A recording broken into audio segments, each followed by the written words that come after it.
Israeli technology. Gilad Freund has spent much of his adult life here as a farmer, an occupation not commonly associated with his roots in New York City. But as a Jew, Freund says he has his own concept of roots and geography. I was brought up to believe that the Jewish people have a historical, strong connection with the land of Israel. And even though there's a good life in America, I felt that it was an important step for me to come here. Freund arrived 30 years ago and settled in the village of Tekoa, about 30 miles from Jerusalem, a place that dates back to biblical times. Tekoa is the home of the prophet Amos. He was a real farmer, and in the book of Amos, he prophesies that the people of Israel will come back to the land and that they will settle on the land and they will plant gardens and grow fruit trees.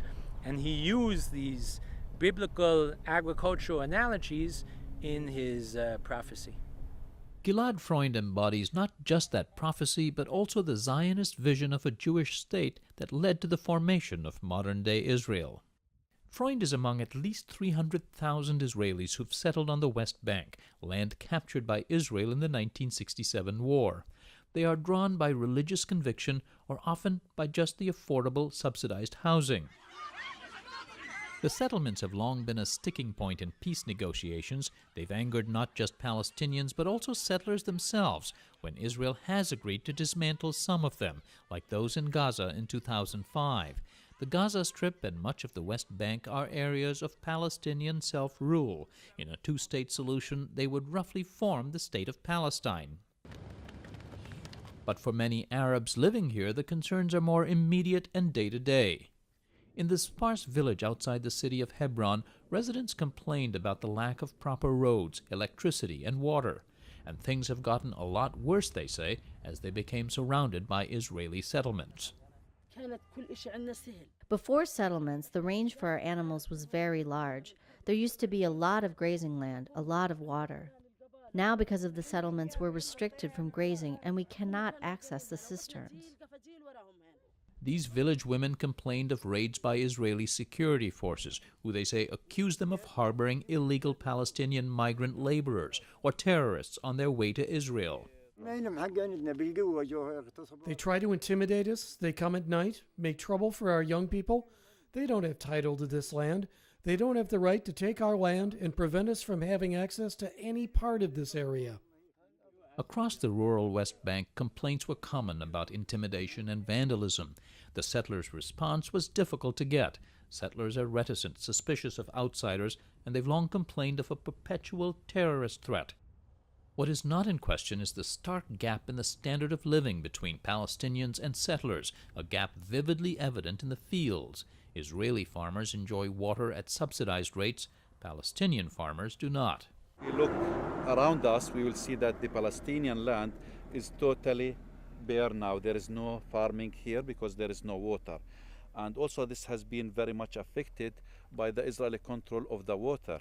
And next to us here we can see a big farm owned by one Israeli settler who's taking the water from a well, while the Palestinians have no access or right to dig any new well to tap the groundwater. Nader Al-Khatib and Gidon Bromberg belong to Friends of the Earth Middle East, an environmental group with Israeli, Palestinian, and Jordanian members. Shared water resources are not being shared fairly. That's critical to the peace process. That's critical as an issue that creates animosity between Palestinians and Israelis. And we believe that this is not fair, this is not just, this is not sustainable. Even as they criticize what they call discriminatory Israeli policies, both men agree the Palestinians also suffer from internal problems, corruption, mismanagement, and a bloody leadership struggle that has divided the Palestinian territories. On the other hand, settlements have been largely well served with roads, water, and security under successive Israeli governments, whether left-leaning or right, whether the communities were officially sanctioned or built without government approval by private or religious organizations. One of the settlers' strongest allies is Israel's Minister of Infrastructure. He's with the nationalist Yisrael Beitenu party, a coalition partner in the government, though his views sound far more strident than official government pronouncements. Uzi Landau refers to the West Bank by its biblical name, Judea and Samaria, and says it's an integral part of the Jewish homeland. You've been quoted as calling Arabs the occupiers. Is that an accurate quote, and what did you mean? It is an absolutely accurate description. They are modern crusaders. This land has been always our land. This land, so many occupiers. Jews were driven out, many of them, during the Roman period. They saw the Iranians, the Farsi, they saw the Ottomans, they saw the Arabs, they saw the British, the Mamluks, you name it.